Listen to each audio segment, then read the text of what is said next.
Faith Over Fear is brought to you by Life Audio and is part of our Faith Toolkit series.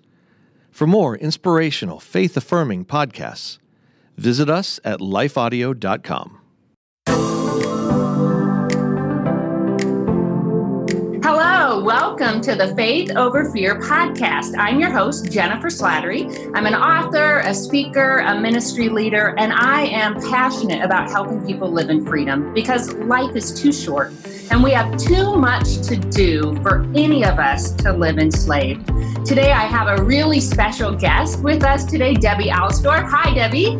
Hi, Jennifer. Good morning. Good morning. You can find her online at debbiealsdorf.com. I'm going to spell that, ALSDORF.com. She's an author of 12 books, including its Momplicated, published by Tyndale House Publishers, and Deeper, Living in the Reality of God's Love, released by Rebel. And she loves to help women live a better story. And she does this by leading them to the heart of God's love for them, and to the truth of His Word. Today, we're going to be talking about something I have seen affect so many, and that's fear of rejection. We're going to talk about its roots, where it comes from a lot of times, the lies that are often attached to it, the truths, God's truths that can counter those lies, and how we can take steps towards freedom. Now, Debbie, I know this has been an important issue for you, that God has taken you on a journey of really anchoring you deeper in His love. And I know past hurts and past rejections have really played a big part of that in prior to the healing, I should say. So can you tell us just a little bit about your story? Yes, like everybody, my story began at home. And I loved my parents. I was raised as an only child, but we had a very less than perfect home life. Most particularly, my mother, it turned out, had never wanted me. So she kept herself at arm's length from me my whole childhood. And as a little girl, all I ever wanted was my mother's love. And so I tried to do everything I could to get it.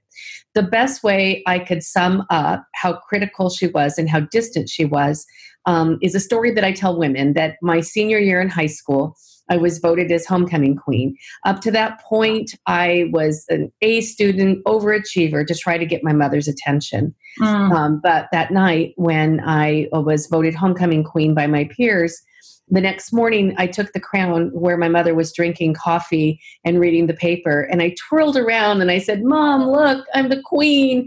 And I thought finally she was maybe going to be proud of me, and because nothing else seemed to work. And she put her coffee cup down and put her paper in her lap, and she said, "They must have miscounted the votes."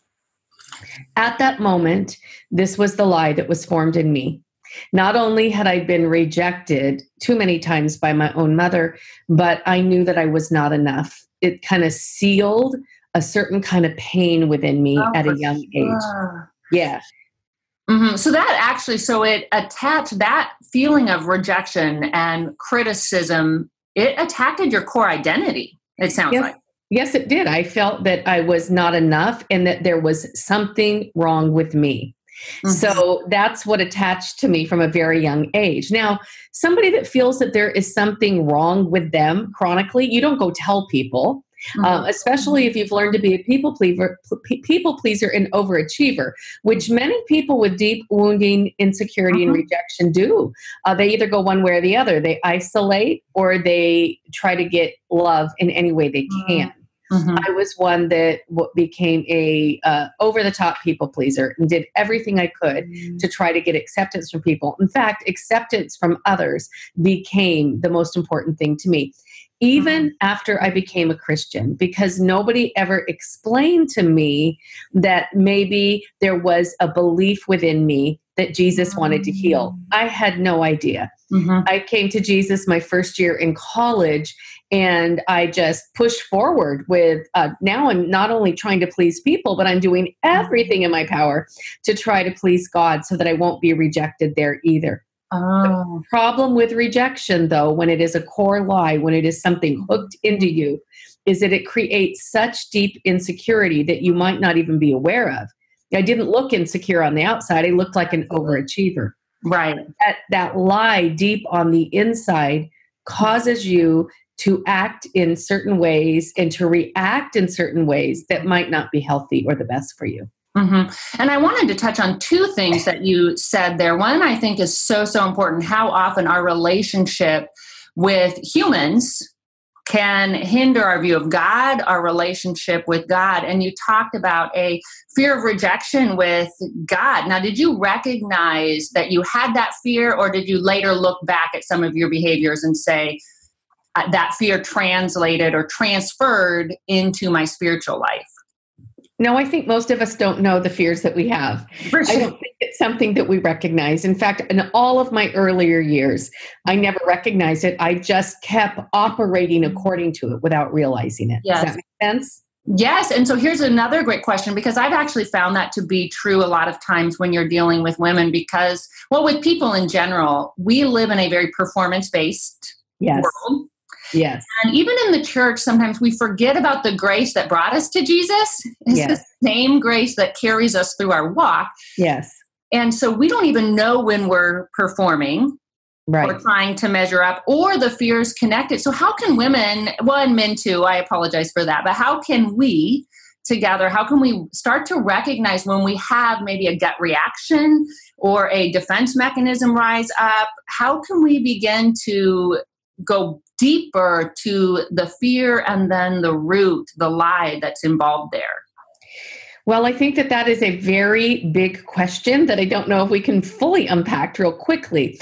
But in a nutshell, what I would say is this. Most of us don't recognize our lies until something in our life happens. There's some kind of crash and burn type of thing. Usually that does not happen until we're a little bit older, like maybe past our 20s.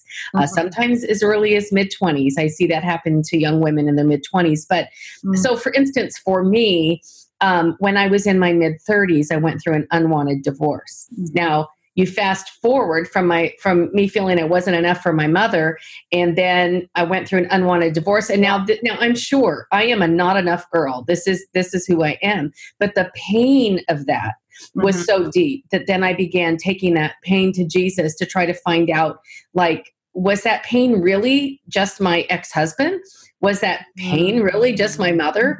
Was that pain really that there was something horribly wrong with me?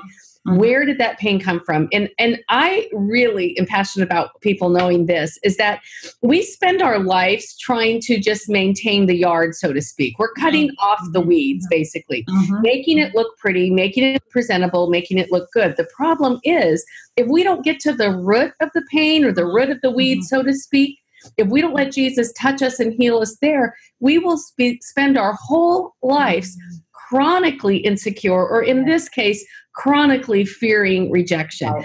And so how we get to that root of that is when we finally get to the place when we're like, I cannot take this pain anymore, then maybe we're brave enough to take a little glimpse at our storyline up to that point. I don't think that we stay there a long time, but we really have to look at our storyline at some point, because we were shaped there and we were formed there.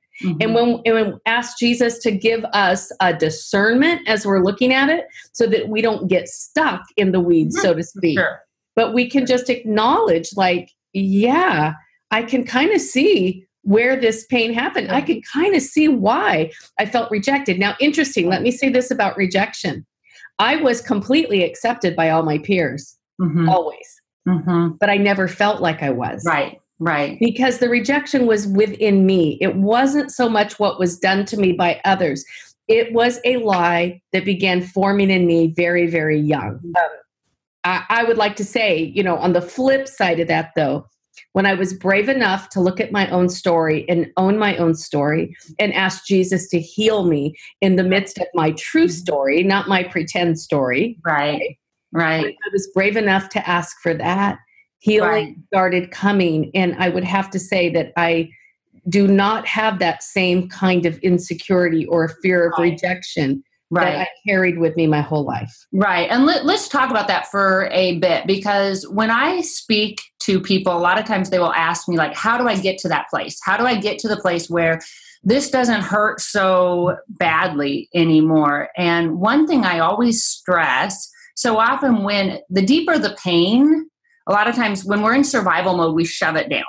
And like when you were as a child, you didn't have time probably, or even the mental capacity to understand everything that was going on. Sure. And a lot of times when we reach a place of maybe stability or crisis, it could be either, and God will allow just a wave of pain to rush forth. And I found in my own life, that can be scary. Yes. It can feel overwhelming. Like this is never going to stop hurting. Yes. And so I think we want to distract, to distance, to numb. Yes. And you talked about, with your story and just explaining what happened with you, how you mentioned hitting pause basically and feeling that with Jesus. Has that been a big part for you where you said, okay, I'm going to just hit pause and feel this? Yes. Well, okay. So for me, I ended up at one point in my life in a very deep depression. And in that place, anyone who has been depressed knows that it's very scary. And I was a single mother at that time. And in that place, not only did I push pause, but I desperately came to Jesus and said, I need to start over because I have a feeling like I don't even understand you. I don't understand myself. I don't understand life, because you have to understand, I was always trying to be really good. I was always trying to say the right things, do the right things, because it was acceptance at all costs. And even though I did all that, two key people in my life rejected me. So that really, really confused me early on. Now, with Jesus, this is what I found. This is what I still find to this day when I get triggered, which does happen. You will always get triggered with maybe a previous wound or a previous mindset, but we can overcome that. But during the depression, Jesus taught me in a new and living way about his love for me. I had been a Christian for 17 years in ministry, vocational ministry as a pastor's wife for 12 of those years, taught the Bible to countless numbers of women during those early years. However, I did not understand at a deeper level God's love for me. In the middle of my depression, it's going to sound really silly here, so bear with me. This isn't really a formula for anybody, but it is four core truths that I learned that I continue to learn deeper and deeper and deeper, probably till I take my last breath. But in Psalm 139, when I was depressed, I just read the Psalm out loud to myself 3 times a day. It wasn't an antidote for depression. It was just something to help me get through. As I began reading it, not the first pass, not the second pass, not the third pass, but as I began reading it, probably about week 2, it was as if my Bible was highlighted. And all of a sudden I saw 4 truths pop out that I thought, if I really believed those things, I would maybe be healed. And those 4 things were that he knows me, that he protects me, that he made me on purpose, actually, that he made me, and that he values those that he made. And I started reflecting just on those 4 truths. Reflecting meaning in a pit of depression and rejection, I would set my little Timex sports watch at the time for every hour on the hour. And when it would go off, I would be focusing on one of those truths and thanking God for them. And over the years, I've been asking him to show me at a deeper level, which each one of those means. Jesus, show me what it means that you know me. Let me just say this about rejection and about our heart and about healing, because this is so exciting. It says there that he knows what we will say even before we say it.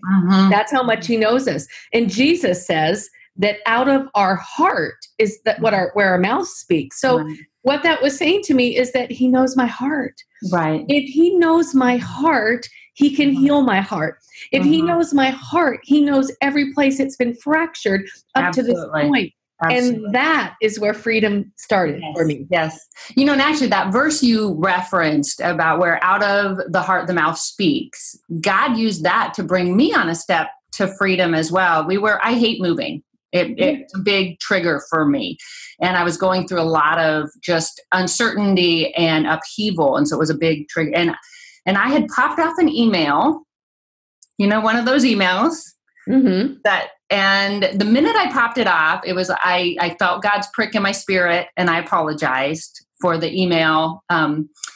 But the person I sent it to forwarded it to. Oh, that's fun. People. And I found out later when somebody who received it contacted me. But as I was rehashing all of that, because I reacted, I showed my ugly, what I didn't want to show, what I so didn't want people to see. And I felt powerless to suppress my ugly. And so I'm in a hotel. We're doing this house shopping, I guess, which is another big trigger for me.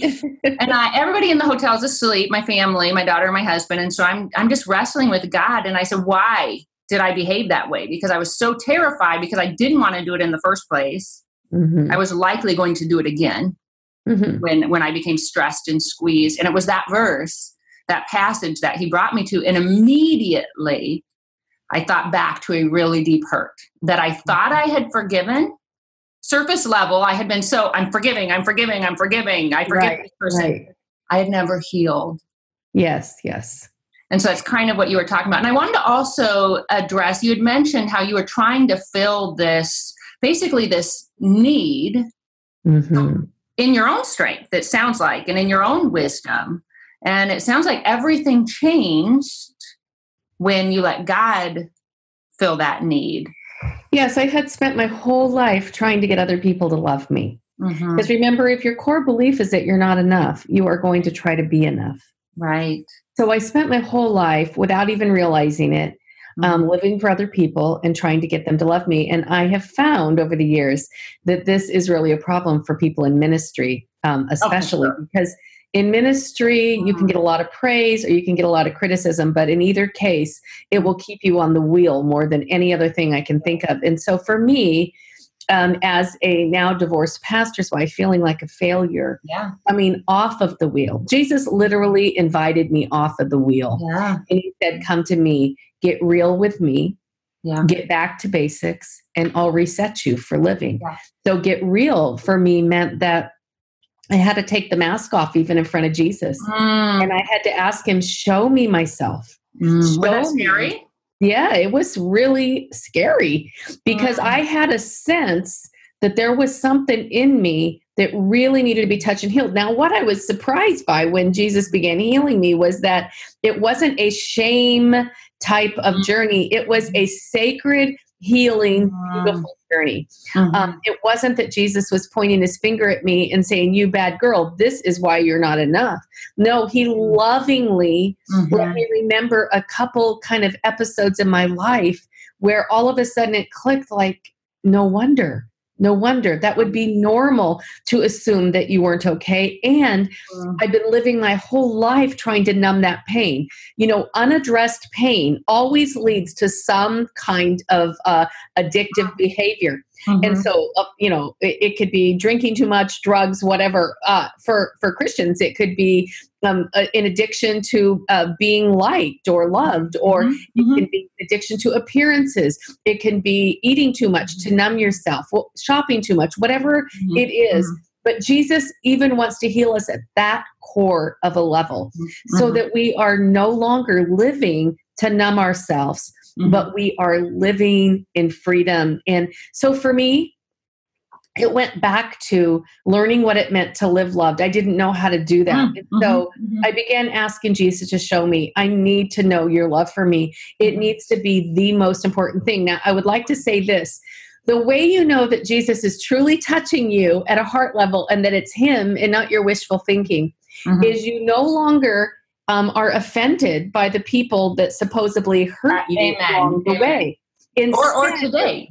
Yeah, you're opened up to, okay, they're people just like me. Right. We're just all in this thing called life that is very hard sometimes. And I was just affected by their actions and reactions to me, the same way other people are affected by me. So you start having this very big heart, this very big openness to love, not only God, but to love others, which, hello, that's what he said is the most important thing. Right. Here's the deal. When we are living in chronic rejection, we cannot actually love God with all of us or love others in the way, the best way that he has planned for us, because our focus, sadly, is too much on us. Now, that's hard for somebody who's depressed or rejected to hear. I know, I've been there, because we just want everyone just having all the feels for us. Right. But the truth is, we need to get our attention off of ourselves. Now, back to Psalm 139 really quick. Those me things. No, he knows me, protects me, made me, values me. Well, the Apostle Paul in Corinthians said, the love of God compels me. So I no longer want to live for myself, but for him. So it doesn't become a me life or a me message. But here's the truth. Nobody can connect to the Father for you but you. Nobody can take care of you but you. And as Paul said, when I know the love of God, it influences me so deeply that I don't want to live for anybody or anything else. And that is the journey that I've been on.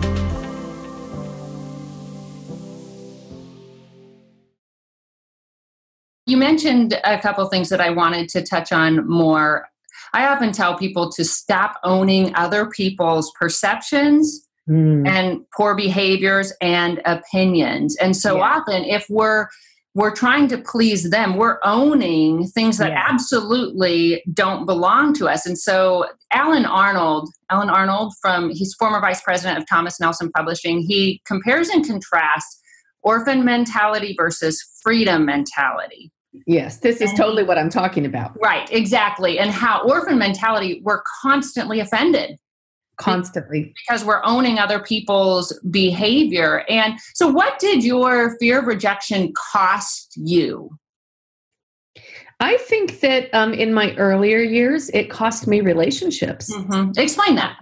Well, when you have a fear of rejection, you're very insecure underneath it all. And so you might get offended easily. You might create problems that aren't really there. Do you ever reveal your true self if you're afraid of being rejected? Of course not. No. Right. So you're living with a facade and a fake front, and everything's fine. But the truth is, everything is not fine in relationships, even the closest of friendships. Sometimes you need to have that important conversation. But somebody that has a fear of rejection will live their life never having the important conversation, but instead pushing the pain down. And so then at different times, you might not be able to stop yourself from exploding. Right. Well, and I think too, because intimacy, you cannot have relational intimacy without being known. And loneliness is not when we don't have a bunch of interactions. It's when we feel like nobody truly knows us. That is so true. And so for me, I wouldn't say that was the cause of our divorce or what cost me the first marriage. But I would say this, it definitely played into our relationship not being completely healthy, because I will tell you, I avoided conflict at all costs. And so for all those years of marriage, even when things really hurt me or bothered me, I didn't talk about them a lot. Once in a while, I would blow up and talk about them a little, but I didn't talk about them a lot. I just pressed forward, the best face forward, trying to be a good wife, trying to be a good mother, because that was what was going to earn me love. Right. So and I think there's from a place, it's an orphan mentality that I'm alone in this world and I have to make a place for myself. Right. But when we are living in that mentality, we get offended a lot. We create a lot of drama. Drama. That's what it creates. A lot of drama. Yes. But when we are living loved, we are living completely different. When we're living loved, we have peace. We tend to overlook offenses way more than we hold on to them. It's very different when we're living loved. Because that person doesn't define us. No. Their opinion doesn't define us, so it can't defeat us. That's perfect. Absolutely. Because what defines us is what's going to drive us. So if people are always defining us, we are going to be constantly driven to try to please people. Right. And let's talk about when you talked about conflict avoidance, because I think there's so much confusion in the evangelical community. And there's the misconception that peace means the absence of conflict, when biblical peace means wholeness. Yes. I think in our relationships, especially if you've got fear of rejection tagged on, misconception of what love and boundaries and peace really looks like, those combined can be quite enslaving and quite destructive. Oh, absolutely. And we do have it so mixed up about what peace is not the conflict of avoidance, but it is the steps to making peace with somebody. It is having honesty and disclosure with people. Right. Right. It is loving people even though they hurt us. It is learning to work through things with the love of God, so to speak, as our mediator, basically letting that be our guide instead of chronically worried about what the other person is thinking. But doing what is best for both, regardless of what it costs me, because I'm feeling secure. So I'm not worried about what it's costing me here. Right. And then also you touched on this briefly, but I think it's important to make sure we address how defense mechanisms that come from our past hurts and from our insecurities and from our fears, so often they can then result almost always in destructive behaviors, whether that's lashing out. And you talked about getting offended, false perceptions, and then that in turn pushes others away, which in turn feeds our fear of rejection and creates more defense mechanisms. Yes, it's just a terrible cycle. So I think the important thing is we have to come to the point. So like when I got real with Jesus, and I've had to get real with him over and over and over, like I keep pushing that button. For sure. And I will till the day I die. I have not attained anything. I'm just on a more exciting journey of experiencing his love. But when we push away all of our feelings and we don't get in touch at all to what's really going on inside of us, then it is impossible for us to get healed. My co-author, Joan Edwards-Kay, and I that wrote It's Momplicated, she actually is a therapist. And, we did spend some time like talking to different women about what some of their core beliefs or core lies were that they've discovered, over the course of time. And some of them are things like, I'm alone. I'm all alone. Now, imagine if you feel like you're all alone in this world, how do you think you're going to live? Right. You're going to sabotage when people are trying to get close to you because you really believe you're all alone. Another one is I do not belong, or I'm not enough, or I cannot do things well enough, or I always need to protect myself, or it's not safe to trust others, or it's always my fault. So for me, one of my triggers, lies, was that everything's always my fault, which is just a shame-based like foundation of living. Right. So that's what changed for me. My whole foundation changed. So those are all lies. Lies. And we're going to wrap this up. I mean, obviously, this is more of a complicated issue than we'll fully, deeply address in 30 minutes. We hope that we've started the conversation. Yes. We've encouraged you just to evaluate those gut reactions, those defense mechanisms. When you feel yourself tense up and your stomach knot up, hit pause. Ask Jesus to show you, hey, what's really going on here? Yes. Give him the time to go deep. Ask him what lies have become connected, because Debbie listed numerous lies. I'm all alone. I don't belong. I'm not enough.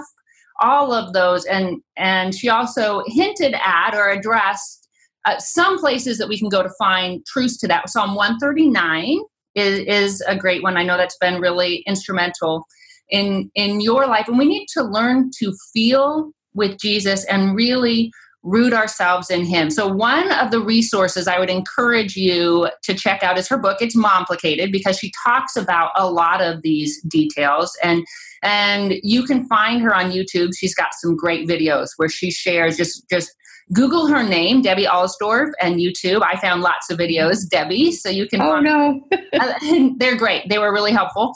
And then you can also find resources and more of her story on her website, debbiealsdorf.com. We're going to have show notes.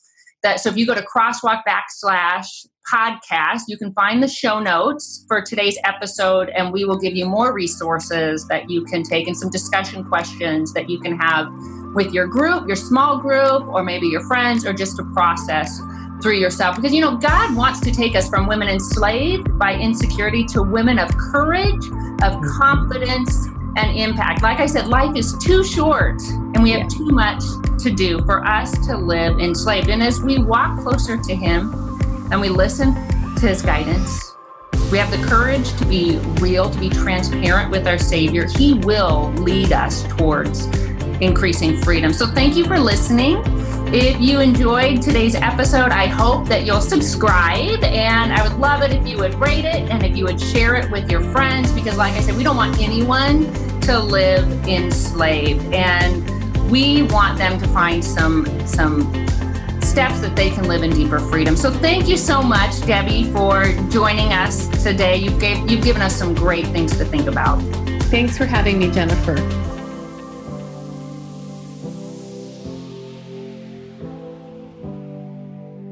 Hey everyone, thanks for listening to Faith Over Fear, a production of Life Audio and the Salem Web Network. If you enjoyed what you heard today, we'd love for you to head over to your favorite podcast app and leave us a review. To learn more about Jennifer Slattery, or to check out any of the resources she mentioned in this episode, just head over to her website, jenniferslatterylivesoutloud.com, or check out our show notes. This episode was produced by Kelly Givens and edited by Stephen Sanders. A special thanks to our executive producer, Stephen McGarvey. For more Faith Toolkit podcasts like this, just head over to lifeaudio.com.